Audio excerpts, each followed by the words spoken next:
पहले पीयूष के पास चलता हूं। पीयूष, ये उत्तर प्रदेश में क्योंकि कहा जाता है कि जहां कास्ट जितनी प्रेवेलेंट होती है वहां पर इसको समझना पकड़ना उतना मुश्किल होता है। उत्तर प्रदेश में कौन से फैक्टर्स हावी?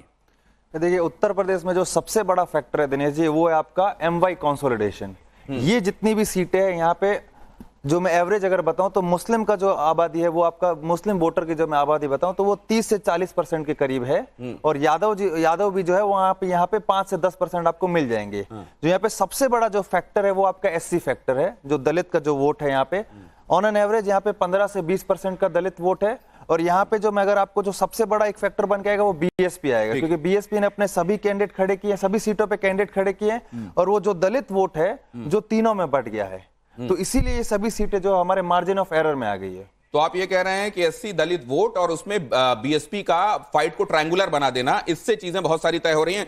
हर्षवर्धन के पास चलता हूं। हर्षवर्धन, ये जो मैं सीटें आपको बता रहा था अभी, इसमें से आपकी निगाह किस सीट पर सबसे ज्यादा है जो आप समझते हैं कि हाँ यहां वाकई चीजें वाकई टाइट हैं? नहीं, देखिए, मुझे लगता है दिनेश जी, जो सीटें आपने बताई हैं वो ज्यादातर सीटें उसी तरह की हैं जिसमें हम ये कह सकते हैं कि नए समीकरण में क्या होगा।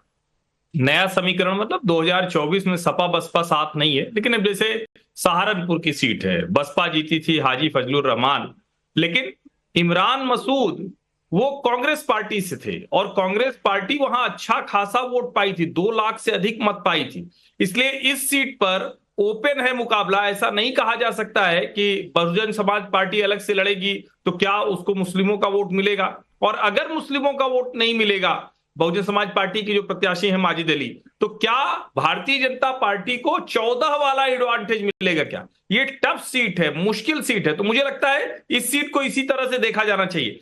जब आप मोहनलालगंज की बात करते हैं तो कौशल किशोर, जिसको कहते हैं कि उनको थोड़ी मुश्किल भले हो रही हो, लेकिन वो सीट निकाल ले जाएंगे। लखनऊ के बगल की सीट है, कोई बहुत बड़ी मुश्किल उनको हमको होती हुई नहीं दिखती है। तो मोटा मोटा कह, जैसे अमेठी की सीट है, अमेठी की सीट पर बहुत से लोग कॉन्टेस्ट बता रहे हैं, लेकिन मुझे वहां कॉन्टेस्ट नहीं दिखती। अगर आप दोनों की बातों से मैं हिंट लूं तो क्या कमरुज़्ज़मान साहब, BSP को अपने फोल्ड में लाने में अगर इंडी किसी तरीके से कामयाब हो जाता तो इंडी के लिए यहां दावेदारी बहुत ज्यादा निर्णायक रूप से मजबूत हो जाती है, ऐसा समझते हैं क्या? नहीं, ये कमरुज़्ज़मान साहब से सवाल था जी। 2024 में बहुजन समाज पार्टी लगभग समाप्त होने जा रही है उत्तर प्रदेश में, ये बात अब तय कर लो। लेकिन वो जाते जाते तो काम कर दे रही है ना, इंडी काम कर नहीं पाई है, इसीलिए मैं बोल रहा हूं। देखिए यहाँ पे क्या हुआ, समाजवादी पार्टी और कांग्रेस का अलायंस हुआ, और जितना भी ये मार्जिनल सीट सब बता रहे, 2019 में भी इस तरह से भारतीय जनता पार्टी ने 40 सीट जीता था मार्जिनल सीट्स। उसमें भी लगभग आपका समीकरण में उठकर आया था 2019 में 90 से 100 सीट था मार्जिनल, उसमें से 40 सीट वो जीत गई। अब 2024 में देखिए, मैं ये नहीं बोल रहा हूं आपको, कोई नेगेटिव सेंस में नहीं बोल रहा हूं, लेकिन क्या ये एक प्रयास है कि कल जो आपने समीक्षा दिखाया है उसको किसी तरह से बैलेंस करने का एक तरीका है? अगर 90 सीटों में अगर margin of victory is very very less और कोई प्रिडिक्ट नहीं कर पा रहा है, ये समझ लूं कि भाई कहीं पे बैलेंस करने का कोशिश हो रहा है। आज ये पीयूष आपकी तरफ इशारा है, वो ये कह रहे हैं 90 को आप ऐसे लेके चल रहे हैं कि बाद में कह सकें कि यहाँ तो हमने पहले ही कह दिया था कि मामला टाइट है। मैं इनको जवाब देना चाहूंगा कि जो BJP ऐसी पार्टी है जो भी आपकी टफ सीटें होती है, ज्यादा चांस रहता है कि BJP जो है उसको निकाल लेती है। उसका कारण यह है कि उनका ऑर्गेनाइजेशनल स्ट्रेंथ और जो कार्डर है वो बहुत मजबूत है। नहीं, इसमें ऑर्गेनाइजेशन स्ट्रेंथ कहाँ आ रहा है? देखिए, आपको पोल ऑलरेडी डब्बा बंद हो चुका है। आपका समीक्षा बोल रही है कि 4-5% का अंतर रहेगा, 4-5% भी नहीं है। वो हमारा 2000 रहता है। सुनिए, एक पार्लियामेंट्री में लगभग 2000 बैलेट बॉक्स है, और हर बैलेट बॉक्स में अगर मार्जिन कितना होगा ऑफ एरर, 40 से 50 का, हम तो 3% का मार्जिन ऑफ एरर कह रहे हैं। तो 2000 अगर 1000 वोटर आया एक बूथ पे तो कितना मार्जिन ऑफ एरर आया? 30 हम सारे बूथ को नहीं कवर करते, हम जो कवर करते वो टारगेटेड बूथ को कवर इसलिए बोलता हूं ये मार्जिन ऑफ एरर सर बुरा मत मानिए। मार्जिन ऑफ एरर में आपको मैथमेटिकली समझाना चाहूंगा। मार्जिन ऑफ एरर जो होता है वो आपका सैंपलिंग एरर है। ये कहने का मतलब उनके है कि आपका जो मार्जिन ऑफ एरर लेकर चल रहे हो और यहाँ पर जो दिखाई दे रहा है फर्क, जो मार्जिन दिखाई दे रहा है 25 से 30 हजार, इनमें सभी सीटों में मार्जिन ऑफ एरर है, लेकिन काफी सारी सीटों में BJP ही आगे है, मतलब लीड में BJP मिली है। नहीं हो सकता है BJP जीते, हम इसलिए बोल रहा हूं 90 सीट में हम बोल रहे 50-50 हो जाए ऑपोजिशन और इसमें। तो जहां 320 गौतम जी दिखा रहे हैं, दिनेश जी दिखा रहे हैं 320 या 330 बीजेपी को, अगर 40 सीट भी ये मार्जिनल में ऑपोजिशन के पास चले जाए तो बहुमत कहां आ रही है? वो ये कह रहे हैं, कमरुज्जमान कह रहे हैं हर्षवर्धन जी, कि अगर इसको आप फर्दर डिवाइड कर लें, हाफ कर लें, इसको 45 कर लें आप 90 की बजाय, और 45 दे दें आप ऑपोजिशन को, तो सीधे सीधे वो बात जो ये लोग अंदाजे में पहले लगा रहे हैं उस तरफ जाकर गाड़ी रुकती है। क्या ये आप भी बाय करते हैं नहीं, इसको? मुझे लगता है दिनेश जी, अपने सर्वे को आप अब दूसरी तरह से देख रहे हैं। स्मृति ईरानी, कंवर सिंह तंवर, ये जो सीटें, करण भूषण सिंह, ये सीटें कहीं हारने की कोई गुंजाइश ही नहीं है। भारतीय जनता पार्टी कैसरगंज हार जाएगी ये कोई कल्पना ही नहीं कर सकता है। अमरोहा में दानिश अली जब सपा बसपा दोनों साथ में थे तब जीत गए थे, इस बार कोई गुंजाइश नहीं, कंवर सिंह तंवर बड़ी आसानी से जीत रहे। तो मुझे तो लगता है जिन 90 सीटों की बातचीत यहां हो रही है और जो सीटें अभी मेरे सामने आई हैं उसमें बहुतायत भारतीय जनता पार्टी जीतती हुई दिख रही है। एक काउंटर दे रहे हैं, ये कमरुज्जमान एक काउंटर दे रहे हैं। हर्षवर्धन सुनिए जल्दी से सर। जो इमरान मसूद का सीट, हमने भी उसका बहुत अच्छा से उसका रिपोर्ट्स लिया है वहां पे। देखिए, शुरुआत में प्रॉब्लम हुआ था कि कांग्रेस का जो वर्कर्स है वो दानिश अली को ठीक से नहीं ले पा रहे थे, लेकिन जब से इलेक्शन जब प्रोग्रेस हुआ और आगे बढ़ते गया तब देख रहे हैं कि दानिश अली के साथ में समाजवादी के वर्कर्स प्लस कांग्रेस के वर्कर्स मिलकर अमरोहा सीट में लड़ाई की है। और मसूद अली तो हमारा जो यूपी में अगर कोई एक सीट ऐसा है रायबरेली और अमेठी के बाद में वो अमरोहा है जिसमें दानिश अली इमरान मसूद जीत रहे और दानिश अली भी जीत रहे। मैं इनको एक जवाब देना चाहूंगा, आंकड़ों के हिसाब से जवाब देना चाहूंगा बहुत जल्दी से, क्योंकि मैं दिल्ली की तरफ जाने वाला हूं। मैं अगर आपको कास्ट कॉम्पिटिशन बता दूं तो मुस्लिम जो है वहां पे 40% करीब है और जो आपका दलित वोटर है वो 20 से 22 के करीब है। दलित वोटर और आपका जो कुछ हद तक मुस्लिम वोट जो है वो बीएसपी से कट रहा है, इसीलिए जो है यहाँ पे यही बात मैं समझाना चाह रहा हूँ। इस बार बीएसपी ने मुस्लिम कैंडिडेट्स काफी दिए है ये उत्तर प्रदेश में, लेकिन इस बार जो पोलराइजेशन हुआ उत्तर प्रदेश में, देखिए दलित वोट तो काटेगा, आप 40% से तो नहीं जीत सकते। योगी जी का बुलडोजर का वजह से जो पोलराइजेशन हुआ कि हम किसी और को नहीं देंगे, ना तो भाजपा को देंगे ना किसी और को, पर आप 40% गठबंधन को देंगे, उसका वजह से बीएसपी का टोटल वोट बैंक शिफ्ट किया है। ये लॉजिक से देखिए, ये असल में हर कोई अपना लॉजिक सामने रख रहा है। ये कौन सा लॉजिक सब्सक्राइब करने वाला है ये आपको तय करना है, और इससे ये तय हो जाएगा कि पेंडुलम जाकर रुकेगा किधर। मैं सारा दिल्ली की बात डिस्कस कर लूं। दिल्ली की वो कौन सी सीट है जिसमें मामला फंसा हुआ लग रहा है, आइए जरा वो भी देख लें। यहां पर दिल्ली की सीट महाबल मिश्रा निकालेंगे आम आदमी पार्टी की तरफ से, या कमलजीत सहरावत भारतीय जनता पार्टी की वो सीट हथिया लेंगी। यहां पर भी ये कहा जा रहा है कि ये कॉन्टेस्ट बहुत क्लोज है। इस सीट को लेकर इफ एंड बट है, बाकी चीजों में, बाकी सीटों के बारे में ये कहा जा रहा है कि ये चीजें स्पष्ट हैं। जरा हरियाणा भी देख लें, दिल्ली की सीट याद रखिएगा, बाकी हरियाणा के संदर्भ में भी जल्दी जल्दी डिस्कस कर ले। रंजीत चौटाला, ये चचिया ससुर हैं, इनकी बहुएं नैना सुनैना वो यहां पर नहीं दिखाई दे रही हैं, लेकिन जयप्रकाश मुख्य कंटेंडर कांग्रेस के साथ ये समझा जा रहा है कि यह मुकाबला हिसार किसकी तरफ यहां पर ये किसके पक्ष में बात जाएगी। सोनीपत आ जाइए हरियाणा, मोहनलाल बडोली खुद ये कह चुके हैं कि बहुत ज्यादा भीतरघात हुआ है, सबोटाज हुआ है, क्या उसका खमियाजा भुगतना पड़ सकता है, या सतपाल ब्रह्मचारी पर वो भारी पड़ेंगे। ये जो मार्जिन है जब कम होगा तो बहुत सारे ऐसे माइन्यूट फैक्टर्स आपको ध्यान रखने पड़ेंगे। कृष्णपाल गुर्जर, तीसरी बड़ी जीत इनकी हुई थी पिछले बार के चुनावों में, 6 लाख से ज्यादा मार्जिन से जीते थे, लेकिन इस बार कहा जा रहा है कि मार्जिन बहुत कम है और इस बार यह तक हो सकता है कि एकदम वर्ज पर खड़े हुए हैं, या तो इधर या उधर। महेंद्र प्रताप, यह कहा जा रहा है कि ये जीत सकते हैं। ये दिल्ली और हरियाणा के बारे में आपने ये देखा कि चीजें क्या जा। अब जरा ये समझ लूं कि इसके बारे में लॉजिक कहां किसका क्या है। हर्षवर्धन, पहले आपके पास। देखिए, मुझे नहीं लगता है कि दिल्ली की ये सीट जो प्रवेश वर्मा वाली थी जिसपे कमलजीत सहरावत को भारतीय जनता पार्टी ने उतारा है, वहां कोई बहुत मुश्किल बीजेपी को होने वाली है। दिल्ली में 7 की 7 सीटें भारतीय जनता पार्टी के पक्ष में जाती हुई दिख रही, इसमें मुझे कोई भ्रम नहीं दिखता है। महाबल मिश्रा को लेकर जो कहा जा रहा था, और देखिए पहले महाबल मिश्रा का जो प्रभाव था और अभी जिस तरह की स्थिति है उसको फर्क करके देखना चाहिए। अभी वो आम आदमी पार्टी के साथ है, लेकिन मुझे नहीं लगता कि वो इस स्थिति में है कि चुनाव जीत सके। अब न तो पूर्वांचल का वोट आने वाला है, तो दूसरा वोट आने वाला है जिसको बार बार कहा जाता है कि कुछ आधार उनके पास बचेगा। अब हरियाणा की सीटों की अगर बात करें तो मुझे रंजीत चौटाला बेहतर मजबूत प्रत्याशी दिखते हैं। फरीदाबाद में कृष्णपाल गुर्जर के खिलाफ कई लोग कहते हैं कि गुस्सा है, लोगों की नाराजगी है, लेकिन इतना ज्यादा अंतर था, उस अंतर को पाट कर कांग्रेस पार्टी वहां पहुंच पाएगी, इसमें मुझे थोड़ा सा एक तरह से कहें कि ये लगता नहीं कि इतना पहुंच पाएंगे। फरीदाबाद सीट भारतीय जनता पार्टी की मजबूत सीटों में से। ठीक है, ये यहां पे जैसे आपने वहां पे बताया कि ये MY कंसोलिडेशन ये एक फैक्टर है, जाट कंसोलिडेशन एक फैक्टर है। यहां पर वो कौन से फैक्टर्स हैं जो मार्जिन के हिसाब से निर्णायक हो सकते हैं? देखिए, पहले तो मैं हर्षवर्धन जो कहना चाहूंगा, जो कह रहे हैं कि जो पिछली बार जो फरीदाबाद की सीट थी, जो कृष्णपाल गुर्जर जी थे, 48% मार्जिन। आप ये मत सोचिए कि आपको 48% पूरा इधर करना है, आपको सिर्फ और सिर्फ 25% इधर से उधर करना है। अगर 25% उधर से गया तो दूसरे में ऐड हो जाएगा, तो जो 48 का आपका 3% के मार्जिन ऑफ एरर में आएगा। इसलिए मैं कहना चाहूंगा कि यहाँ पे जो हमें देखने को मिला है, जो गुज्जर वोटर है वो इनसे नाराज है। अब ये उसके क्या कारण है वो हमने इतना तो नहीं देखा, पर गुज्जर वोटर जो उसमें हमें नाराजगी इनमें दिखी और जो नंबर्स में हमें देखने को मिली है।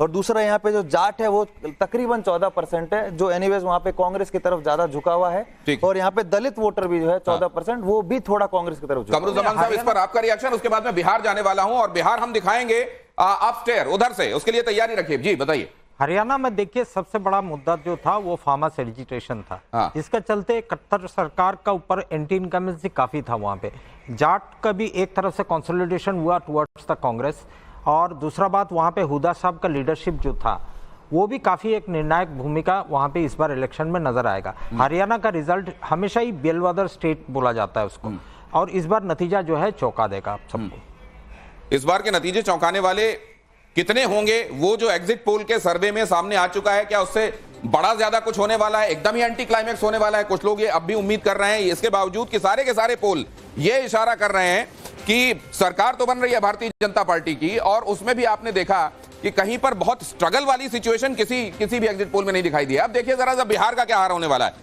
13 सीटें यहां पर ऐसी हैं जो फंसी हुई हैं। 13 सीटें यहां के बारे में कहा जा रहा है कि इनमें मार्जिन बहुत कम रहने वाला है। तो सीतामढ़ी उनमें से एक सीट है, देवेश चंद्र ठाकुर जेडीयू वहां से। सुपौल बिहार, जरा ये एक बार फिर से रन कीजिए, ये बहुत जल्दी से आपने चला दिया, इसको फिर से शुरू से इसको लेके आ रहा है। सीतामढ़ी बिहार, देवेश चंद्र ठाकुर वर्सेस अर्जुन राय, यहां पर क्या होने वाला है ये हम जानते हैं। नेक्स्ट फायर कीजिए। सीतामढ़ी के बाद आइए सुपौल। सुपौल में दिलेश्वर कामत जेडीयू के या फिर चंद्रहास चौपाल ये आरजेडी के, इनके बीच में क्लोज कॉन्टेस्ट है। पूर्णिया में भी क्लोज कॉन्टेस्ट है। आप जानते हैं यहां से बीमा भारती आरजेडी से किस्मत आजमा रही हैं, संतोष कुशवाहा जेडीयू से, और पप्पू यादव इंडिपेंडेंट। पप्पू यादव फैक्टर यहां कितना बड़ा है, बीमा भारती फैक्टर कितना बड़ा है, और ये पेंडुलम किधर जाकर रुक सकता है? एलजेपी आरवी शांभवी चौधरी या फिर सनी हजारी कांग्रेस के। यहां पर समस्तीपुर बिहार में क्या होने वाला है, ये कम मार्जिन वाली सीटें, राजीव प्रताप रूडी की सारण भी उनमें से एक, और रोहिणी आचार्य यहां से चुनाव में उनके सामने। यहां भी ये कहा जा रहा है कि बहुत कम मार्जिन से किसी की भी तरफ ये पड़ला झुक सकता है।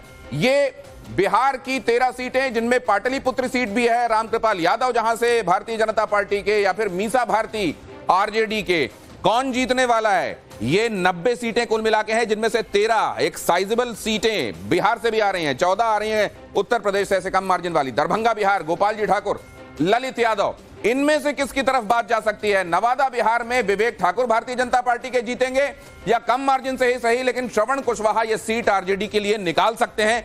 ये भी एक बड़ा दिलचस्प मामला रहने वाला है। उपेंद्र कुशवाहा वर्सेस राजा राम सिंह वर्सेस पवन सिंह, ये भी काराकाट में पवन सिंह कितना बड़ा फैक्टर हो सकते हैं। पवन सिंह सीट निकालेंगे या कोई और निकालेगा, जो निकालेगा वो किसका नुकसान करके जाएगा और उसमें पवन सिंह कितना बड़ा फैक्टर रहेंगे, ये हम समझने की कोशिश करेंगे। कुल मिलाकर बिहार की ये सीटें, जिसमें से जहानाबाद भी एक है, चंद्रेश्वर प्रसाद जेडीयू के या फिर सुरेंद्र यादव आरजेडी के, कौन यहां से सीट निकालेगा? जहानाबाद में भी मामला टाइट है। विजय लक्ष्मी देवी सिवान बिहार में वो जीतेंगी, या अवध बिहारी चौधरी यहां से आरजेडी के लिए सीट निकाल लेंगे? ये भी एक बड़ा यक्ष प्रश्न है मार्जिन के हिसाब से। ये भी एक ऐसी सीट बनी हुई है। ये बक्सर में भी लागू है। मिथिलेश तिवारी भारतीय जनता पार्टी को ये सीट दे देंगे, या सुधाकर सिंह यहां आरजेडी की लालटेन जला देंगे? ये भी कम मार्जिन से ही तय होने वाला है। ये कम मार्जिन वाली सीटें बिहार में किन फैक्टर्स की वजह से ये मार्जिन कम होता है, और फिर आखिरकार वो कौन से फैक्टर्स हैं जो इसको कम मार्जिन में ही सही लेकिन आपको ये बता देते हैं कि किधर जाकर ये मामला रुकने वाला है? पहले पीयूष आप। देखिए, बिहार में एक तो एमवाई कंसोलिडेशन जो है वो एकदम क्लियर हमें देखने को मिला है। दूसरा, इन सीटों पे कहीं कहीं पे इंडिपेंडेंट कैंडिडेट खड़े हुए, जैसे पप्पू यादव खड़े हुए, एक आनंद मिश्रा करके वो खड़े हुए हैं, और दूसरा जो है अपने पाटलिपुत्रा हो गई, वहाँ पे जो अपने लालू प्रसाद यादव के जो डॉटर है वो लड़ रहे हैं वहाँ पे। तो ये सारे जो फैक्टर है, वो सारे फैक्टर मिला के इनको बैटल ग्राउंड सीट्स बना रहे हैं हमारे लिए। कमरुज़्ज़मान साहब, देखिए सीधा सा बात है, यहाँ पे बिहार का रिजल्ट जेडीयू का लास्ट इलेक्शंस होगा, भारतीय जनता पार्टी ने उस हिसाब से ये जितना भी आपका सीट्स उभर कर आया 13 में से मेरा ख्याल से 8 या 9 सीट जेडीयू के साथ में गठबंधन का है, और उन्हीं सीटों में देखिएगा जी ये जेडीयू को हारना ही है। वो रिजल्ट आप लिख लो, आज वो हराएंगे, कोई नहीं, ऑपोजिशन नहीं हरा रहा है, वो बीजेपी हरा रही है इनको, क्योंकि इन पार्टी को खत्म करना है। ये तैर है बिहार में, क्योंकि भारतीय जनता पार्टी को इन जो रीजनल पार्टीज का सहारा लेकर आई है बिहार में, उसको जो है कि उभर कर अपने आप को एक स्थापित करना है बिहार में। लेकिन बिहार का इक्वेशन, जैसा कि मेरा भाई ने पीयूष से बोला है, कि वो समीकरण जो है कि एमवाई का समीकरण उससे ज्यादा है जातिवाद समीकरण बिहार का अंदर में। कौन किस तरह से अपना कास्ट मैनिपुलेशंस को कर पाया वहां पे, उसका आधार पे रिजल्ट आएगा। ये हर्षवर्धन साहब, ये जो कहा जा रहा है कि ये असल में यहां जेडीयू के खात्मे के लिए ये इलेक्शन ज्यादा है, मुझे लगता है प्रायोरिटी तो पहले जीत होगी, और जब आप साथ में आ गए हैं तो साथ मिलकर जीतना पहले। ये सही बात है कि कई क्षेत्रीय पार्टियों को ये लगता है कि भारतीय जनता पार्टी पहले छोटा भाई बनकर आती है और फिर बड़ा भाई बन जाती है, लेकिन क्या ये इतिश्री का चुनाव है जेडीयू के लिए? देखिए, नीतीश कुमार के राजनीतिक समापन के तो कोई उसमें संदेह नहीं कि ये तय है, 2024 का लोकसभा चुनाव और 2025 का विधानसभा चुनाव। लेकिन भारतीय जनता पार्टी इस वक्त पूरी ताकत लगाकर नीतीश कुमार को जिताना चाहेगी। ये सच है कि अगर भारतीय जनता पार्टी उन सीटों पर लड़ती तो और मजबूत होती, लेकिन नीतीश कुमार एक साइजेबल वोट बैंक है जिसके अकेले और निर्विवाद नेता है। और जब हम पूरे समीकरण की बात करते हैं तो आप एमओआई समीकरण की बात हम लोग मीडिया में बहुत ज्यादा करते हैं, लेकिन आप जरा सोचिए, भारतीय जनता पार्टी जिसने रणनीतिक तौर पर अगड़ों को टिकट दिया, नीतीश कुमार जिनका अपना जो कुर्मी कोयरी वो वोट बैंक है, उपेंद्र कुशवाहा वो लड़ रहे हैं, चिराग पासवान जो पासवान और दलितों का वोट देखते हैं, जीतन राम मांझी मुसहर समाज से आते हैं। अब ऐसे वोट बैंक के बीच में, ऐसे सामाजिक समीकरण के बीच में क्या सिर्फ एमओआई समीकरण से बात बनेगी? क्या 14% और 10% वो बन जाएंगे? क्या ये समीकरण मजबूत होगा? तो मुझे लगता है कि सबसे ज्यादा जो भी ईटीजी वाले मित्र ने बताया, जो निर्दलीय खड़े हो गए, जो लोग किसी पार्टी से निकलकर खड़े हो गए, वो आनंद मिश्रा हो, वो पवन सिंह हो, वो पप्पू यादव हो, या हिना शहाब निर्दलीय लड़ रही है, इन सब का असर होगा। और किशनगंज तक पर एमआईएम असर डालने वाला है, तो इस फैक्टर को भी हमें पूरी तरह से मतलब इग्नोर नहीं करना चाहिए, क्योंकि ये भी इस चुनाव में असर डालने वाले हैं। ध्यान में होगा आपको कि विधानसभा चुनाव के समय 5 विधायक एआईएमआईएम के भी जीते थे। ये बड़ा इंपॉर्टेंट है। देखिए, जो हर्षवर्धन कह रहे हैं कि असल में जिन बातों को आप 1-1.5 मिनट के अपने स्टेटमेंट में समराइज करते हैं और जिक्र करते हैं कि ये मोटे तौर पर ये फैक्टर हैं, जहां ये मार्जिन कम होते हैं ना, बहुत माइक्रो लेवल पर बहुत सारे फैक्टर्स काम करते हैं, और उस समय असल में एक पर्टिकुलर सीट पे कौन सा फैक्टर वो लिमिटिंग फैक्टर हो जाने वाला है, जिसमें कहते हैं हाथी निकल गया पूंछ बच गई, वो कोई नहीं जानता। लेकिन ऐसे हाथी निकल गया पूंछ बच गई वाली जो सीटें हैं, वो सिर्फ इन राज्यों में नहीं जिनका अभी तक हमने डिस्कशन किया। अभी उत्तर प्रदेश की कई सीटें हैं जो बाकी हैं, जिनमें एक अमेठी है जिसको अभी हमने डिस्कशन में छोटा सा लाया, उसमें क्या होने वाला है आपको बताऊंगा। वेस्ट बंगाल में क्या होने वाला है वो आपको बताऊंगा। महाराष्ट्र में क्या होने वाला है वो मैं आपको बताऊंगा। गुजरात में वो कौन सी एक सीट है जहां मामला फंसा हुआ है वो भी आपको बताऊंगा। जहां मामला फंसा हुआ है 90 सीटें हैं, ये किसी भी तरफ चली गई तो उस तरफ का बेड़ा पार हो सकता है। मतलब ये जो कमरुज़्ज़मान साहब कह रहे थे कि इसको नजरअंदाज मत कीजिए, तो ये अगर ऐसा होने वाला है तो बाकी की बची हुई जो सीटें, जो जिन राज्यों की सीटें बची हुई हैं, उत्तर प्रदेश की कई सीटें हैं जिनमें डिस्कशन बाकी है, 14 मैंने बताया था आपको फंसी हुई हैं, 7 अभी बाकी हैं। क्या होने वाला है वहां? हाजिर होते हैं 90 सीटें जिन पर है पूरा दारोमदार। तो एग्जिट पोल के बाद वो फिल्म जो बाकी है, वो 90 सीटें जिनके बारे में लगातार हम आपको इंफॉर्मेशन दे रहे हैं, वो 90 सीटें जो ये असल में पूरी गणित असल में बना या बिगाड़ सकते हैं। 400 पार की जो बात हो रही है, 400 पार का एक मजबूत आधार भी तैयार कर सकते हैं और 400 पार के लिए बहुत तगड़ा पेच फंसा भी सकते हैं। यही वो 90 सीटें हैं जो सब तय करने वाली हैं। इन 90 सीटों में अब उस सीट की तरफ आपको ले आ रहा हूं। मैंने आपको बताया सबसे ज्यादा 14 सीटें उत्तर प्रदेश में फंसी हुई हैं, उसके बाद बिहार नंबर 2 पर है जहां 13 सीटें फंसी हुई हैं। अब चले आइए उत्तर प्रदेश की उस सीट की तरफ जो सबसे ज्यादा चर्चित है, 55,000 के मार्जिन से जहां पिछली बार जीत तय हुई थी। इस बार क्या होने वाला है आइए देखिए। ये वो 90 सीटें, फायर कीजिए जरा इसमें। ये बड़ा इंटरेस्टिंग है। किशोरी लाल शर्मा कांग्रेस को ये सीट दे देंगे क्या? राहुल गांधी जहां से हारे वहां से किशोरी लाल शर्मा कमाल कर जाएंगे क्या? यहां पर जब आप लोगों से बातचीत करते हैं, ईटीजी ने क्या बताया वो तो हम आपको बताएंगे, लेकिन लोगों ने कहा कि यहां पर चीजें वाकई ऐसी हैं जिसके बारे में अभी कुछ भी कहा जाना मुश्किल है। हालांकि हर्षवर्धन इस कार्यक्रम के पहले भाग में ये कह चुके हैं कि जिसको संशय हो, असल में जो जानते हैं चुनावों को अच्छे से, उनको ये मालूम है कि ये परत दर परत भी उखड़ने के बाद असल में मामला कहां जाकर रुकने वाला है। ये मोहनलालगंज यूपी की तरफ चले आइए। कौशल किशोर भारतीय जनता पार्टी के, आर के चौधरी समाजवादी पार्टी के, यहां क्या होने वाला है ये भी एक सस्पेंस है, क्योंकि यहां भी मार्जिन बहुत कम है। कैराना यूपी में इसी तरीके से इकरा हसन, नाहिद हसन 2022 में जब अंदर थे तो इकरा हसन ने फील्ड में काम किया, सीट दिलवा दी। इकरा हसन का जादू इस बार कितना चलेगा?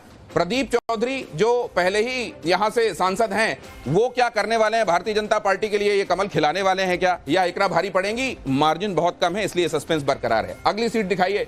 नगीना यूपी में ओम कुमार बीजेपी के या मनोज कुमार समाजवादी पार्टी के, और चंद्रशेखर आजाद एक फैक्टर है, उसको भी भूलिएगा मत। यहां क्या होने वाला है इस पर भी चर्चा होगी। नगीना यूपी के बाद नेक्स्ट चले आइए आजमगढ़ यूपी में दिनेश लाल यादव।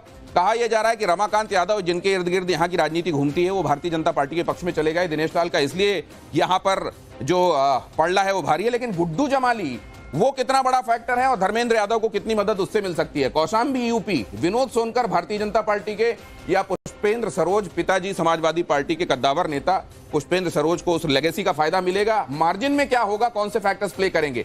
ये वो सीटें हैं उत्तर प्रदेश की अब जिन पर हम डिस्कशन करने वाले हैं। हर्षवर्धन, आपके पास पहले चलूं। अमेठी के बारे में कोई और फैक्टर आप जोड़ना चाहते हैं जिसकी वजह से आपको लगता है निर्णायक है, मामला क्लियर है, कहीं कोई बट नहीं है? देखिए, अमेठी के लिए जो एक सबसे जरूरी बात मैं कहूंगा, जितना काम स्मृति ईरानी ने पिछले 5 वर्षों में किया है, और सिर्फ 5 वर्षों में नहीं, जब 14 से 19 वो सांसद नहीं भी थी तब भी उन्होंने वहां बहुत काम किया है।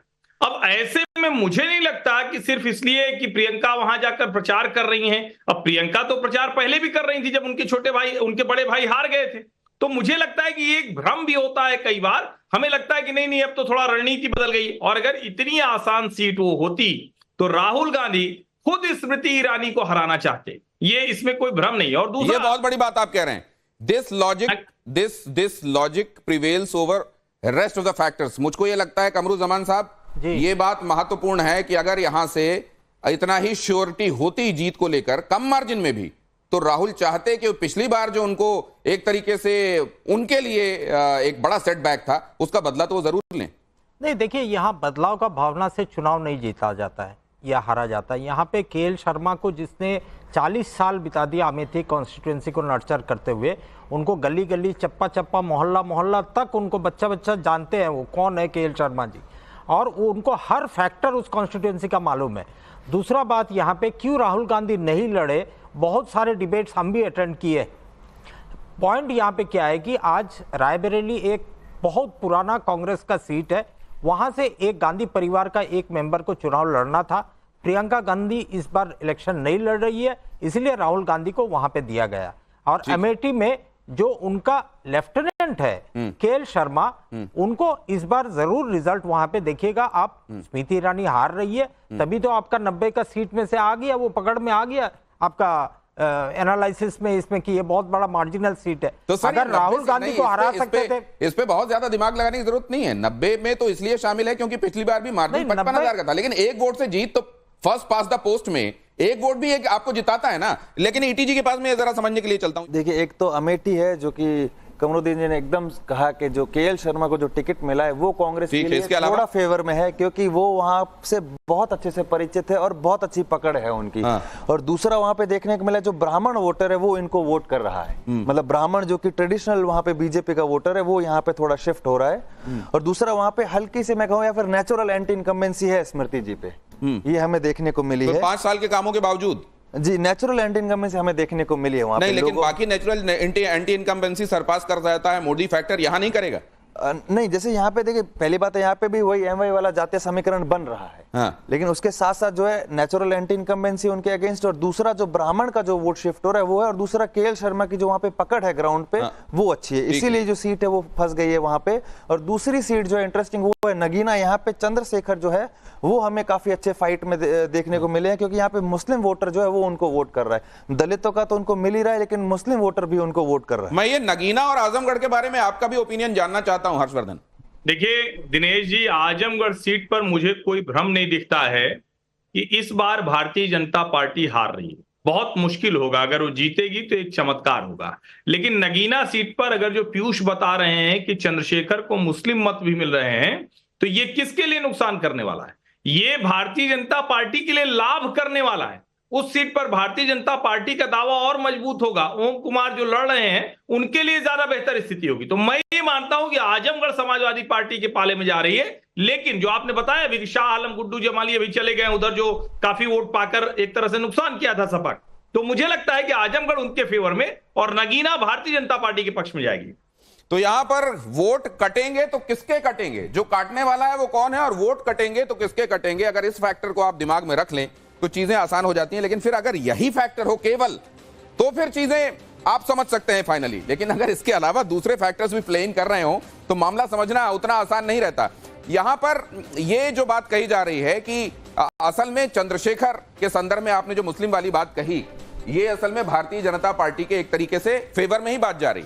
नहीं, इसके लिए मैं बिल्कुल सहमत नहीं हूं, क्योंकि यहाँ पे क्यों सहमत नहीं है? नहीं, देखिए यहाँ पे जो मुस्लिम का पॉपुलेशन है जो हमारे पास आंकड़ा है वो तकरीबन आपका 45% का है, और यहाँ पे मुस्लिम जो है कम से कम 70% जो है वो चंद्रशेखर को वोट कर रहे हैं, और दूसरा यहाँ पे जो दलितों का आंकड़ा है वो 20% का है। तो ये मिला के जो है वो जो है बन गई है फाइट बीजेपी और आपके इसके बीच में। हर्ष, ये बात आप खातिर में लाते हैं क्या? नहीं नहीं, मुझे लगता है कि पीयूष जो कह रहे हैं तब तो मैं 100% कह रहा हूं। मुझे लग रहा था कि वहां चंद्रशेखर कोई बहुत बड़ा फैक्टर नहीं है। अगर पीयूष को वहां मुसलमान 70% चंद्रशेखर के पक्ष में जाते दिख रहे हैं तो यकीन मानिए भारतीय जनता पार्टी का सांसद वहां से चुन के आने वाला है। चलिए अब आइए उस तरफ आ जाइए जहां पर यह कहा जा रहा है कि इस बार सीटें बढ़ेंगी पहले से ज्यादा, और दीदी ने पूरा जोर लगा दिया है। उसके बाद मामला किधर जा रहा है, क्या होने वाला है पश्चिम बंगाल में? पश्चिम बंगाल की कितनी सीटें, जरा आप उधर चले आइए। आइए अब आपको ले चलता हूं पश्चिम बंगाल की तरफ। पश्चिम बंगाल में कितनी सीटें फंसी हुई हैं? 8 सीटों पर मामला फंसा हुआ है। 8 सीटों पर क्लोज कॉन्टेस्ट है। उनमें से बहरामपुर भी है, आसनसोल भी है, कूच बिहार भी है, हुगली भी है, मालदा दक्षिण भी है, बैरकपुर भी है, हावड़ा भी है और आरामबाग भी है। कौन से मुद्दे असल में top of the mind recall रहे? फिर यहां पर जो मामला फंसा वो क्यों फंसा? अधीर रंजन चौधरी, इंडी गठबंधन है साथ में कि नहीं? कई बार ये उहापोह होती रही। यहां पर जाहिर है कि वो सीटें जहां मुस्लिम बहुतायत में हैं उनका किस तरफ जा रहे हैं वो ये निर्णायक होता है। लेकिन कहा जाता है कि जब बड़ा फैक्टर एक तरफ अपनी चीजें डिसाइड कर लेता है तो कई फैक्टर्स जो छोटे होते हैं वो लिमिटिंग फैक्टर बन जाते हैं। वो कौन से हो गए, वो कौन से फैक्टर्स हैं, उन पे हम जानेंगे। और कमरुज़्ज़मान साहब इसमें सबसे अच्छा हमको बता सकते हैं, वेस्ट बंगाल को बहुत अच्छे से जानते हैं। लेकिन उससे पहले मैं जरा आपको महाराष्ट्र की तरफ भी ले आऊं।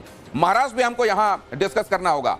19 राज्यों की 90 सीटों में से 10 सीटें ऐसी हैं महाराष्ट्र वाली जो फंसी हुई हैं। और यहां मेन कंफ्यूजन जो है वो शिवसेना ये वाली या शिवसेना वो वाली, एनसीपी ये वाली या एनसीपी वो वाली, ये मसला है। जिसमें से ठाणे है, रामटेक है, नांदेड़ है, शिरूर है, मुंबई नॉर्थ ईस्ट भी है, इसमें माड़ा सीट भी है, सतारा भी है, सांगली भी है, बारामती भी है और यवतमाल वाशिम की सीट भी इनमें से है। अब ये जो सीटें हैं महाराष्ट्र की, इनमें कौन से वो फैक्टर्स हैं जो क्लोज कॉन्टेस्ट वाली सीटों में चीजों को ये बता सकते हैं कि बात किधर जाकर ठहरेगी? ये भी हम समझेंगे। वेस्ट बंगाल ध्यान में रखिएगा, ये सीटें ध्यान में रखिएगा महाराष्ट्र की। और अब चले आइए जरा पंजाब में क्या होने वाला है? पंजाब में कितनी सीटें हैं जो फंसी हुई हैं? पंजाब की सीटें ये हैं वो सीटें जहां बहुत क्लोज कॉन्टेस्ट है। पटियाला उनमें से एक है। कांग्रेस डॉक्टर धर्मवीर गांधी या बलबीर सिंह हैं आम आदमी पार्टी के, या फिर परनीत कौर बीजेपी। किसके खाते में ये सीट जा रही है? ट्रायंगुलर जहां है वहां तो और भी ज्यादा ये चीजें जो है ये समझना मुश्किल हो जाती है। रवनीत सिंह बिट्टू भारतीय जनता पार्टी के लुधियाना में, अमरिंदर राजा वडिंग कांग्रेस के लुधियाना में, वो कांग्रेस के लिए सीट जीतेंगे। अशोक पाराशर आम आदमी पार्टी वाले। इनमें से कौन वोट कटुआ होगा, कौन जीतेगा और किसको रनर अप रहना पड़ेगा? जालंधर सीट में चले आइए, सुशील कुमार रिंकू, चरणजीत सिंह चन्नी या फिर पवन कुमार टीनू आम आदमी पार्टी, टीनू चरणजीत सिंह चन्नी कांग्रेस, या सुशील कुमार रिंकू भारतीय जनता पार्टी। ये जो सीटें हैं। लेकिन पहले आइए वेस्ट बंगाल फिर से फायर कीजिए, ये आप बाद में लगाइएगा। वेस्ट बंगाल की तरफ पहले चलते हैं। कमरुज़्ज़मान साहब, फंसी हुई सीटें, आपका ओपिनियन?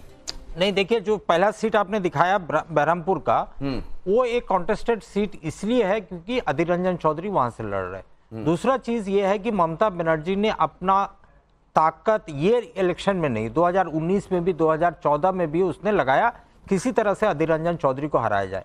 आज जो शुभेंदु अधिकारी जो बीजेपी के एलओपी है, उनको लेफ्टिनेंट बनाकर भेजे थे मुर्शिदाबाद डिस्ट्रिक्ट में ममता बनर्जी ने, ताकि अधीर रंजन चौधरी को हराया जाए। और यहाँ पे क्या फैक्टर, दो फैक्टर है। एक देखिए 7 असेंबली कॉन्स्टिट्यूएंसी है बहरमपुर का, 58% है मुस्लिम पॉपुलेशन वहां का, 2 कॉन्स्टिट्यूएंसी है हिंदू मेजोरिटी है वहां पे, और 5 कॉन्स्टिट्यूएंसी है मुस्लिम मेजोरिटी है। हमेशा के लिए ये जो है कॉन्स्टिट्यूएंसी ऑलवेज अधीर रंजन चौधरी को सपोर्ट करती थी।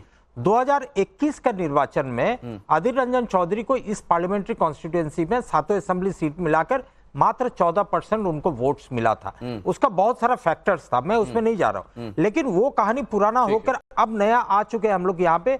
यूसुफ पठान को वहां पे खड़ा किया ममता बनर्जी, ओनली रीजन किसी तरह से मुस्लिम वोट्स को डिवाइड कर दे वहां पे।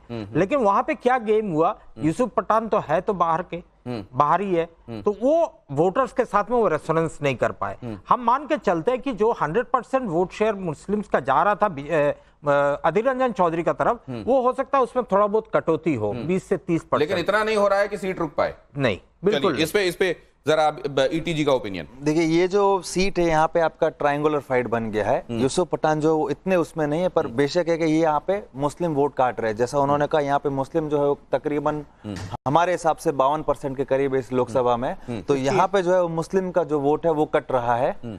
तो इसलिए जो है ये मार्जिन ऑफ एरर में आ जा रहा है, ये क्लोज कॉन्टेस्ट बन गया है। और बीजेपी में यहाँ पे जो है आपका पोलराइजेशन के कारण जो आपका जो other like non Muslim vote है वो कंसोलिडेट हो गया बीजेपी की तरफ। हर्षवर्धन, वेस्ट बंगाल। नहीं, देखिए, पश्चिम बंगाल निश्चित तौर पर जो 10-12 सीटें हैं जहां मुस्लिम वोट तय करता है, उसमें से एक ये सीट है। और अधीर रंजन चौधरी बहुत ताकतवर नेता रहे हैं। जब सारे मुसलमान पूरे राज्य के ममता जी के पीछे खड़े हो गए, फिर भी उनकी अपनी कॉन्स्टिट्यूंसी में बहुत कुछ नहीं हो पाया। लेकिन यूसुफ पठान का आना, और देखिए कोई कुछ भी कहे, बाहरी भीतरी ये हर पार्टी अपने लिहाज से तय करती है, लेकिन शत्रुघ्न सिन्हा क्या बाहरी नहीं है, कीर्ति आजाद क्या बाहरी नहीं है? तो आप अपने लिहाज से कहते हैं कि ठीक है उनको बाहरी कह रहे हैं तो वो जीत जाएंगे। और जो सबसे बड़ी बात है कि ममता बनर्जी की अपनी जो साख है, वो ठीक कह रहे हैं कि 14-19 में भी हराने की कोशिश की, लेकिन अब स्थितियां बदली हैं। मुझे लगता है कि बहुत कड़ा मुकाबला है, यहां कॉल लेना थोड़ा सा मुश्किल है, कठिन काम है, मुझे लगता है आसान नहीं हो।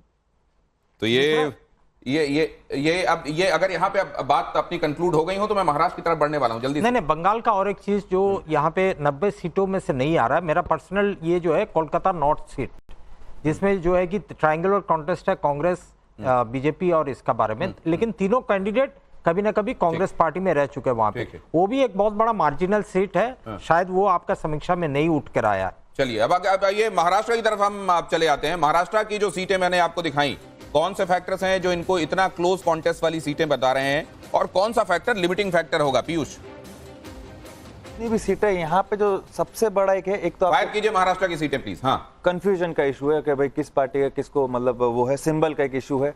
दूसरा जो है ये हमने वेस्टर्न महाराष्ट्र में हमें देखने को मिला है कि जो आपका मराठा वोटर है वो अभी भी एनसीपी शरद पवार के साथ खड़ा है। तो इसीलिए जो सीटें हैं आपका मराठा वोटर जो देखिए। और दूसरा एक और फैक्टर है कि यहाँ पे शिवसेना उद्धव और शिवसेना जो ओरिजिनल एकनाथ शिंदे की जो पार्टी है, उसमें जो एक कंफ्यूजन है। लेकिन उद्धव जो है वो थोड़ा भारी पड़ रहे हैं इन पे, लेकिन बीजेपी का जो कोर वोटर है वो आपका शिवसेना को और आपका एनसीपी अजीत पवार को। मुझे ये लगता है हर्षवर्धन की जो आदमी वोट देने जा रहा है वो कितना भी मतलब उसकी जानकारी का अभाव उसको हो, लेकिन मोटे तौर पर वो ये जानकारी तो लेकर जाता ही है कि कौन वाला अब किस तरफ है और किसकी बटन दबाना है। नहीं, इसमें अब कोई कंफ्यूजन नहीं है। ठीक है कि एक आपको छोटा सा वर्ग होगा जो ये नहीं समझ पाएगा कि भाई इनको चुनाव निशान मिल गया तो ये वाले हैं, लेकिन अब सबको पता है और खांचे बड़े साफ साफ है वहां। और देखिए, भारतीय जनता पार्टी अपनी वाली जमीन पर बहुत मजबूत है। जो जिन सीटों पर वो लड़ रही है उसमें उसकी परफॉर्मेंस बहुत अच्छी होने वाली है। जो अजीत पवार और एकनाथ शिंदे के हिस्से में है वो कितना ले, और उसमें भी अजीत पवार शरद पवार से बड़ा हिस्सा मेरी जो समझ बन रही है वो काटते दिख रहे हैं। एकनाथ शिंदे उस तरह से नहीं काटते दिख रहे हैं। लेकिन अब जैसे ठाणे की सीट है, मुझे इसमें कोई कंफ्यूजन नहीं दिखता है कि ये जो एनडीए है उसके पक्ष में आने वाली, इसमें कोई भ्रम नहीं दिखता है। लेकिन ये जब फंसी हुई सीटें के बारे में कहा जाता है कि अभी कमरुज़्ज़मान साहब के सवाल के जवाब में आपने पीयूष ये कहा था कि फंसी हुई सीटें भारतीय जनता पार्टी की तरफ जाएंगी, इसकी प्रोबेबिलिटी इसलिए बढ़ती है क्योंकि उनका कैडर स्ट्रांग है। महाराष्ट्र में क्या ये बातें उसी तरीके से उन्हीं सेंस में लागू है? देखिए महाराष्ट्र में भी लागू है, क्योंकि बीजेपी जो है उसका जो ऑर्गेनाइजेशन स्ट्रेंथ है, फिर मैं आपका पोलिंग बूथ मैनेजमेंट कहूँ, वो वहां पे भी वैसा ही है। तो ये है कि मार्जिनल सीटें जो है वो कन्वर्ट कर ली। लेकिन मराठा रिजर्वेशन इशू बहुत बड़ा फैक्टर था इस बार।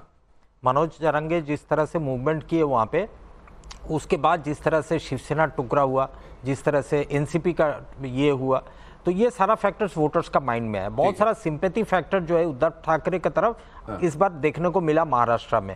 ये इलेक्शन का नतीजा मैं ये दावा के साथ कर रहा हूं कि अजीत पवार का जो पार्टी है वो लगभग इस बार वाइप आउट होगी, और शिंदे गुट का जो शिवसेना है उसका भी काफी हद तक डाउनफॉल आएगा। ठीक है। तो जो लोग अपनी मूल पार्टियों से हटे उनके लिए खतरे की घंटी, क्या मार्जिनल सीटें, ये इशारा कर रही हैं। लेकिन ये जो पंजाब के विषय में बहुत जल्दी एक चर्चा करूंगा और उसके बाद आपको ले चलूंगा और बताऊंगा कि मध्य प्रदेश और राजस्थान में फंसी हुई सीटों का क्या होने वाला है। लेकिन पहले जरा पंजाब के बारे में टिप्पणी हर्षवर्धन। नहीं, मुझे लगता है देखिए पंजाब एक ऐसा राज्य है जहां भारतीय जनता पार्टी के लिए जो कुछ होना है प्लस ही होना है। इसलिए प्लस होना है कि भारतीय जनता पार्टी के लिए वहां बहुत कुछ खोने के लिए नहीं है। भारतीय जनता पार्टी 2 सीटें जीती थी, गुरदासपुर और होशियारपुर। अब लोग कह रहे हैं कि सनी देओल नहीं है तो उस सीट पर क्या करेंगे। लेकिन अगर आप ध्यान से देखें तो पहली बार 5 से 6 सीटों पर भारतीय जनता पार्टी का प्रत्याशी, भले वो कांग्रेस का सांसद रहा हो, वो आम आदमी पार्टी का सांसद रहा हो, वो मंत्री के परिवार के हो, पूर्व IAS हो, यानी ताकतवर प्रत्याशी खोजे। ये भारतीय जनता पार्टी के लिए बड़ी उपलब्धि। दूसरा क्या है, पहली बार 3 नेशनल पार्टी और 1 रीजनल पार्टी, यानी 4 कॉर्नर फाइट है। आम आदमी पार्टी, कांग्रेस, भारतीय जनता पार्टी और अकाली दल, इसमें भारतीय जनता पार्टी को लाभ मिल सकता है। और देखिए, जिसको हम लोग कह रहे हैं, कांग्रेस के नेता भी कहते हैं कि भाई वो घुसने नहीं दिया, आम आदमी पार्टी के लोग कहते हैं कि उनका बड़ा विरोध हो रहा है। लेकिन एक बड़ा वर्ग पंजाब में है जो इन अराजकतावादियों से दुखी है, परेशान है, वो भाजपा के पक्ष में वो। देखिए, पंजाब में जो सिचुएशन है बहुत अलग है। असेंबली इलेक्शन में आम आदमी पार्टी ने भले ही जीत लिया वहां पे, लेकिन अब जो है नैरेटिव टोटली चेंज हो चुका है वहां पे। भारतीय जनता पार्टी को एक्सेप्ट नहीं कर पा रहे पंजाब के वोटर्स को। उसका जाहिर सी रीजन है फार्मर्स एजिटेशन का लेकर, और बहुत सारे इश्यूज है वहां के, लोकल इश्यूज है। लेकिन मैं मानता हूं वहां पे कि कांग्रेस पार्टी 13 में से कम 6 या 7 सीट पे तो कम से कम लीड लेगी। कांग्रेस के लिए स्थितियां क्या मार्जिनल सीट में भी कांग्रेस एज से ही सही लेकिन जीत जाएगी पीयूष, पंजाब के संदर्भ में? नहीं, देखिए ये पंजाब में तो स्थिति थोड़ी, ये जो 3 सीटें ये बहुत ही ज्यादा टाइट है। कॉल लेना भी मुश्किल है। मैं ये नहीं कहूंगा, बिल्कुल भी नहीं कहूंगा कि यहाँ पे बीजेपी, क्योंकि यहाँ पे बीजेपी जो है ऑर्गेनाइजेशनली इतनी स्ट्रांग नहीं है। थर्ड अंपायर भी जब कई बार रिवाइंड करे, रिप्ले करे, लेकिन जहां फैसला ना ले पाए, कुछ सीटें ऐसी हैं। अब जरा कुछ ऐसी ही सीटों का जिक्र कर लेते हैं राजस्थान और मध्य प्रदेश के संदर्भ में। राजस्थान और मध्य प्रदेश में पहले मध्य प्रदेश का जिक्र करते हैं। यहां क्या होने वाला है, 29 में से 28 पिछली बार, इस बार क्या होने वाला है, छिंदवाड़ा उनमें से एक ऐसी सीट है मध्य प्रदेश की, छिंदवाड़ा, जहां नकुल नाथ और बंटी साहू, विवेक बंटी साहू आमने सामने। यहां क्या होने वाला है, मामला बहुत टफ है, बहुत मार्जिन कम रह सकता है जीत का। उन्हीं में से एक रतलाम की भी सीट है जहां कांतिलाल भूरिया चुनाव लड़ रहे हैं और सामने है अनीता नागर सिंह भारतीय जनता पार्टी की। यहां ये 2 सीटें, इनमें क्या होने वाला है इस पर टिप्पणी लेंगे। लेकिन चला राजस्थान चले आइए। राजस्थान जिसने पिछले बार पूरे का पूरा ही एक तरीके से भारतीय जनता पार्टी के झोली में डाला, वहां मामला कहां फंसा हुआ है, कोटा में फंसा हुआ है। ओम बिरला स्पीकर जहां से चुनाव लड़ रहे हैं और प्रहलाद गुंजल जहां से कांग्रेस के चुनाव लड़ रहे हैं, इन दोनों के मामले, उनके दोनों के बीच में मामला बहुत क्लोजली कॉन्टेस्टेड है। करौली धौलपुर, इंदु देवी भारतीय जनता पार्टी या भजनलाल RLP के, कौन जीतेगा यहां भी ये कहना थोड़ा मुश्किल है। नागौर राजस्थान भी उनमें से एक ऐसी सीट जहां ज्योति मिर्धा भारतीय जनता पार्टी के लिए सीट निकाल लेंगी, या हनुमान बेनीवाल RLP के लिए सीट ये निकाल ले जाएंगे। बाड़मेर में कैलाश चौधरी भारतीय जनता पार्टी को जीत दिला ले जाएंगे, या उम्मेद राम जो है वो कांग्रेस को ये जीत दिला देंगे। चुरू भी उनमें से एक ऐसी सीट जहां पर मामला फंसा हुआ है। राजस्थान की सीट देवेंद्र झाझरिया या फिर राहुल कसवान, कौन जीतने वाला है ये बहुत बड़ा सस्पेंस है, मार्जिन बहुत कम रह सकता है। प्रियंका बालन मेघवाल गंगानगर में या कुलदीप इंदौरा, कौन सीट निकालेगा? जोधपुर में क्या होने वाला है, गजेंद्र सिंह शेखावत भारतीय जनता पार्टी के या करण सिंह कांग्रेस के लिए कौन निकालने वाला है? यहां से सीट जयपुर ग्रामीण भारतीय जनता पार्टी राव राजेंद्र सिंह या अनिल चोपड़ा। तो ये आप देख रहे हैं राजस्थान में भी अच्छी खासी सीटें हैं। सीकर राजस्थान चले आइए, यहां से भारतीय जनता पार्टी के स्वामी सुमेधानंद या फिर अमराराम CPIM के, कौन सीट निकालेगा? कम मार्जिन वाली इन जगहों पर क्या होने वाला है राजस्थान में ये फंसी हुई सीटें क्या इशारा कर रही हैं? बांसवाड़ा में महेंद्रजीत मालवीय जीतेंगे या अरविंद सीता डामोर कांग्रेस के लिए ये सीट निकाल लेंगे? ये आपने देख लिया, इसको स्मरण में रखिएगा। आपने मध्य प्रदेश देख लिया, राजस्थान देख लिया, दिमाग में रखिएगा। लेकिन उससे पहले कि मैं चर्चा की तरफ जाऊं, जरा ये भी देख लीजिए। ये मध्य प्रदेश में तो 2 सीटें, छत्तीसगढ़ में 2 सीटें, असम में 3 सीटें, ओडिशा में 4 सीटें, कर्नाटक में 7 सीटें, तमिलनाडु में 3 सीटें और तेलंगाना में 2 सीटें फंसी हुई हैं। और इस तरीके से 19 राज्यों के लिए जो टोटल नंबर जाता है ये 90 सीटों का जाता है। ये एक साइजेबल चंक है। ये निश्चित रूप से इसमें किधर ये गुणागणित किसके हिसाब में सेट हो जाएगा, उससे पूरा का पूरा गुणागणित अलायंस के लिए भी बन या बिगड़ सकता है। तो बावजूद इसके कि आपके सामने एग्जिट पोल के सारे प्रोजेक्शंस हैं, ये जो सीटें हैं इनमें जीत या हार ये चीजों को पूरे लैंडस्केप को बदल सकती हैं। अब आइए जरा चलते हैं, पहले समझते हैं मध्य प्रदेश और राजस्थान के संदर्भ में चीजें। राजस्थान में क्योंकि बहुत सारी सीटें हैं और खुद पीयूष राजस्थान से आते हैं, ईटीजी के लिए उन्होंने जो सर्वे किया है और राजस्थान में रहते हुए क्योंकि वो यहाँ के तमाम दूसरे डायनेमिक्स भी समझते हैं, कौन सी सीटें इतनी जो हमने डिस्कस की उनमें से सबसे ज्यादा जिसमें आप समझते हैं कि कोई भी कॉल लेना रिस्की होगा? देखिए, इसमें तो काफ़ी सारी सीटें हैं, ऐसा नहीं है। जैसे अगर आप देखें तो चूरू सीट है जहाँ पे राहुल कसवा जी जो अब 3 टाइम के एमपी थे अपने बीजेपी की सीट से, उनको टिकट कर गया और अभी कांग्रेस से लड़ रहे हैं। दूसरा आपका सीट है सीकर का सीट है, वो फंस गया आपका क्योंकि वहाँ पे जो है आपका जाट, मेघवाल और आपका जो मुस्लिम वोटर है उसका कंसोलिडेशन हो गया है। फिर एक बांसवाड़ा की सीट है, वहाँ पे एक थोड़ा कंफ्यूजन ये हो गया कि जो कांग्रेस के जो जिसको पहले टिकट दिया गया उन्होंने अपना नॉमिनेशन वापस नहीं और सिंबल उनके पास रह गया है। लेकिन वहाँ पे कांग्रेस का ये कहना है फिर इंडिया अलायंस का बाप का कैंडिडेट बीएपी का कैंडिडेट खड़ा किया गया वहाँ पे, तो एक ये वहाँ पे थोड़ा कंफ्यूजन। लेकिन ये समझ में नहीं आता कि राजस्थान जिसने अभी असेंबली में मैंडेट दिया भारतीय जनता पार्टी के लिए, वो अचानक यहां पहुंचते पहुंचते लोकसभा के समय, क्योंकि ये कहा जाता है कि देखिए पिछली बार जब राजस्थान को यहां से मैंडेट, राजस्थान में कांग्रेस को मैंडेट मिल गया था, लोकसभा के चुनाव आए, पूरी की पूरी सीटें भारतीय जनता पार्टी के लिए चली गई। मतलब वो जो नेगेटिव फैक्टर था, नरेंद्र मोदी फैक्टर ने उस नेगेटिव को भी पॉजिटिव में बदला केंद्र के संदर्भ में। यहां पर जब पहले ही वो पॉजिटिव है राज्य के इंडिकेशन के हिसाब से, तो ये नेगेटिव क्यों दिखाई दे रहा है हर्षवर्धन? नहीं, मैं थोड़ा सा आश्चर्यचकित हूं कि ये इन 90 सीटों में कैसे हो सकती हैं। गंगानगर सुरक्षित में जीत हार का जो अंतर 2019 में था वो 4 लाख से अधिक का था।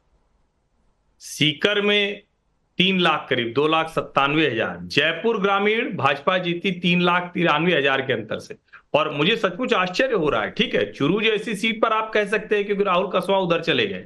बांसवाड़ा में भारतीय जनता पार्टी जीती थी 3 लाख से अधिक मतों के अंतर से। ये क्लोज कॉन्टेस्ट वाली सीटें कहां हैं? आप चुरू की बात कर इसमें तो फिर फरीदाबाद को भी नहीं गिनना चाहिए, जैसलमेर की बात कर सकते हैं। किशनपाल गुर्जर वाली सीट को तो 6 लाख के वोट से जीते थे। मतलब क्या पिछले बार के उस मार्जिन को इस बार में खाते में लाना चाहिए?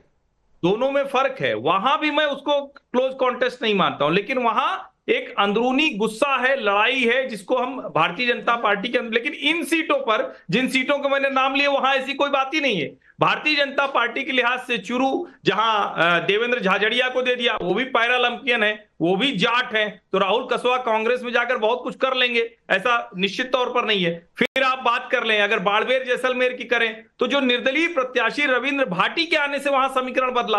अब मैं इसीलिए कह रहा हूं कि आप क्लोज कॉन्टेस्ट का कोई तो आधार होना चाहिए ना। अगर 4 लाख 3 लाख के अंतर से हैं तो कौन सा बड़ा, इसका जवाब लेता हूं। ये जो आप कह रहे हैं इंपॉर्टेंट है, जहां 3-3, 4-4 लाख से जीत हुई है, इस बार क्लोज क्यों हो गया मामला? देखिए ऐसा नहीं होता, जैसे ऐसा मैं बिल्कुल 10 लाख की सीट जो उसका भी वो जो पूरा समीकरण है, देखिए आपको पहले समझना पड़ेगा जो पिछला चुनाव था और अभी का चुनाव उसमें 5 साल हो गए हैं। तो ऐसा नहीं है कि मतलब 2 दिन का था या तो अभी 1 हफ्ता हुआ है, 1 महीना हुआ है कि बस 5 लाख जो वोट मिला था वो 1 महीने पहले मिला था। 5 साल हो गए। अभी के जो वहां पे समीकरण बनते हैं वो यही बनते हैं कि वहां पे जो जाट वोटर है वो एक तरफा कांग्रेस को वोट कर रहा है। दूसरा जो ये आपका संविधान वाला जो इशू हुआ था कि संविधान बचाओ वाला, 400 पार अगर बीजेपी को सीट आ गई तो संविधान बदल देंगे, उससे जो आपका मीना कम्युनिटी और आपका जो एससी कम्युनिटी है उसमें काफी ये तूल पकड़ लिया है। और ये जो दोनों कम्युनिटीज है ये अभी टोटली आपका कांग्रेस की तरफ शिफ्ट हो गई है, एक तरफा शिफ्ट हुई। इसीलिए गंगानगर जो है वो आपका वहां पे फंस गया है, इसीलिए आपका करौली धौलपुर फंस गया है, इसीलिए आपका दौसा फंस गया है। तो यही एक सबसे बड़ा कारण रहा है। जैसलमेर की जो सीट का ये बात करें, बाड़मेर जो उसका सीट है बाड़मेर जैसलमेर, उसमें जो है मैं अगर अपना वो बताऊं तो बीजेपी जो है वहां पे काफी पीछे रह गई है। उसका जो सबसे बड़ा कारण रहा है वहां पे जो अब फाइट जो है वो कांग्रेस और इंडिपेंडेंट जो रविंद्र भाटी उनके बीच में है। और वहां पे मैं आपको फैक्ट बताऊं कि राजपूत वोटर जो है वो आपका बीजेपी का वोटर है, कोर वहां पे ट्रेडिशनल बीजेपी वोटर है, लेकिन वहां पे उन्होंने एक तरफा रविंद्र भाटी को वोट दिया है। सेम आपका जोधपुर का सीट जो है उसमें करण सिंह जो है वो राजपूतों का वोट तोड़ रहे हैं, जो कि गजेंद्र सिंह शेखावत को मिलता था, क्योंकि वो खुद एक राजपूत कम्युनिटी से आते हैं। ये कमरुज्जमान साहब, ये जो फैक्टर्स बताए, जैसे मसलन संविधान वाला फैक्टर, क्या ये सिर्फ राजस्थान में, अगर मान लीजिए ये काम कर रहा है तो सिर्फ राजस्थान में काम करेगा? नहीं नहीं नहीं नहीं, आप जो है एक्चुअली इशू को एड्रेस नहीं किए। राजस्थान में असेंबली इलेक्शन में देखिए बहुत सारा डिस्टर्बेंसेस था ऑर्गेनाइजेशन का अंदर में। राजेश पायलट का या अशोक गहलोत जी का कैंप का 2 गुट में काफी हद तक खींचातानी था असेंबली इलेक्शन में। हार के बाद इस बार राजस्थान यूनिट ने दोस्तारा के लीडरशिप के अंडर में अशोक गहलोत जी, सचिन पायलट जी, पूरा संगठन को एक साथ करके वहां पे निर्वाचन लड़ा इस बार, और उसका नतीजा यहाँ पे वो दरारें पट गई, अब वो दरारें नहीं है? नहीं है, दरारें तो थी, वरना रिसोर्ट तक चला गया था मामला। देखिए यहाँ पे बैठकर मतलब अब वो बोलने से फायदा नहीं है कि है नहीं, जो था तो था।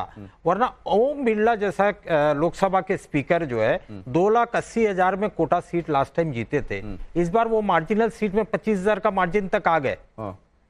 तो ये भी एक सोचने वाली बात है जी। इसमें जिस तरह से वोट शेयर उसका जो कारण हुआ है, जो कैंडिडेट खड़े हुए हैं प्रहलाद गुंजल जी, वो गुज्जर कम्युनिटी से आते हैं, और वो जो सीट है आपका गुज्जर डोमिनेंट है, और गुज्जर जो है वहां इस बार मूव कर गया। और जो इसका मतलब यही होता है कि कांग्रेस पार्टी राजस्थान में देखिए अभी जो बड़ा फैक्टर ये है कि वहां पे पिछली बार जो दोनों बार जो था वो आपके नेशनल मुद्दे या फिर मोदी जी का जो फैक्टर था वो हावी था, इस बार जाति का जो फैक्टर है वो हावी हो गया है वहां। इसका मतलब कांग्रेस पार्टी ने सोशल इंजीनियरिंग बहुत बढ़िया से किया वहां पे, और वो सोशल इंजीनियरिंग अच्छे से हुई है। मैं ये मानता हूं कि वहां पे हालात ऐसे ही बन गए। तो जब चुनावों को जाति में ले आया जाए तो उसको एक सोफिस्टिकेटेड तरीके में कहने का जो वो होता है वो ये होता है कि सोशल इंजीनियरिंग बहुत अच्छे से हुई। हर्षवर्धन, कोई ऐसी बात जो राजस्थान के संदर्भ में आप जोड़ना चाहते हैं, क्योंकि यहां से ज्यादा सीटें, इसलिए मैं तो थोड़ा टाइम दे रहा हूं, फिर आगे बढ़ रहा हूं। देखिए, मुझे नहीं लगता दिनेश जी, देखिए ये ठीक बात है कि उसको हम, ये बड़ा अच्छा आपने कहा, लोगों को सुनना चाहिए कि जाति की राजनीति लोग करते हैं और उसको सोशल इंजीनियरिंग कहते हैं, लेकिन ये जाति की राजनीति हर कोई कर रहा है। और भारतीय जनता पार्टी ने भी कहीं पर भी, जिसको कहते हैं ना मक्खी पे मक्खी बिठाना, वही काम किया है। अगर राहुल कसवा का टिकट कटा तो देवेंद्र झाझड़िया को ही मिला है, और कोई ऐसी एक सीट नहीं है जहां जातीय समीकरण, जिसको हम सामाजिक सोशल इंजीनियरिंग कहते हैं, उसके लिहाज से कोई गड़बड़ हुई हो। भारतीय जनता पार्टी के लिहाज से आप, चूंकि होता क्या कई बार सेंटिमेंट बन जाता है, 2 सीटों से बना सेंटिमेंट, और बाड़मेर जैसलमेर पर मैं बिल्कुल सहमत हूं। आखिरी का 1 मिनट बचा है, इसलिए हर्षवर्धन मैं ये लोभ संवरण नहीं कर पा रहा हूं कि आपकी टिप्पणी रतलाम और छिंदवाड़ा के बारे में ले लूं। देखिए, मुझे नहीं लगता कि मध्य प्रदेश में कांग्रेस के लिए बहुत कुछ बचा हुआ है। कमरुज्जमान साहब, आखिरी किला बचेगा। सीट तो हमारा है ही है, वहां पे कमलनाथ जी से अपना सारा एनर्जी एक ही सीट में लगा दी थी। कलेक्टर के खिलाफ लगातार शिकायतें हुई हैं वहां। नहीं, जो भी हुआ है नहीं हुआ वो तो इलेक्शन कमीशन का ग्राउंड तैयार करने वाली बात तो नहीं है। नहीं, ग्राउंड तैयार करने वाला बात नहीं है, लेकिन छिंदवाड़ा जब आप दिखा रहे हो मार्जिनल सीट, वो लाख वोट का मार्जिन से भी नकुलनाथ जीत रहे, इतना मानकर चलिए आप। पीयूष, मैं अगर आपको उसमें बताऊं, अगर है हमारे उसमें मार्जिन ऑफ एरर में, पर जो एज है वो यहाँ पे बीजेपी को है। और दूसरा तो एक रतलाम सीट है, वो आपका वहां पे ट्राइबल वोटर जो है वो ज्यादा है, और यहाँ पे जो कांतिलाल भूरिया है, इनका जो नाम है वो काफी बड़ा है। मतलब चलिए, तो ये वो सीटें, 90 सीटें, ये सीटें किस तरफ जा रही हैं? ये अभी तक आपने एग्जिट पोल में जो आंकड़ा देखा है, असल में आप आंकड़े पे अगर तवज्जो दे रहे हैं या रेंज पे तवज्जो दे रहे हैं, मीन निकाल रहे हैं और फिर वो आंकड़ा दिमाग में रख रहे हैं, तो ठहरिए, क्योंकि पिक्चर अभी बाकी है। ये 90 सीटें, इनका पेंडुलम स्विंग होते होते होते किधर जाकर थम जाएगा, इसी पर पूरा दारोमदार होगा। बहुत धन्यवाद आपका हर्षवर्धन त्रिपाठी, वक्त निकालने के लिए। कमरुज्जमान साहब हमारे साथ जुड़े रहने के लिए। पीयूष, आपका बहुत शुक्रिया। 4 जून 2024 ये तारीख भारत का भविष्य तय करने जा रही है। 4 जून नरेंद्र मोदी हिंदुस्तान के प्रधानमंत्री नहीं रहेंगे।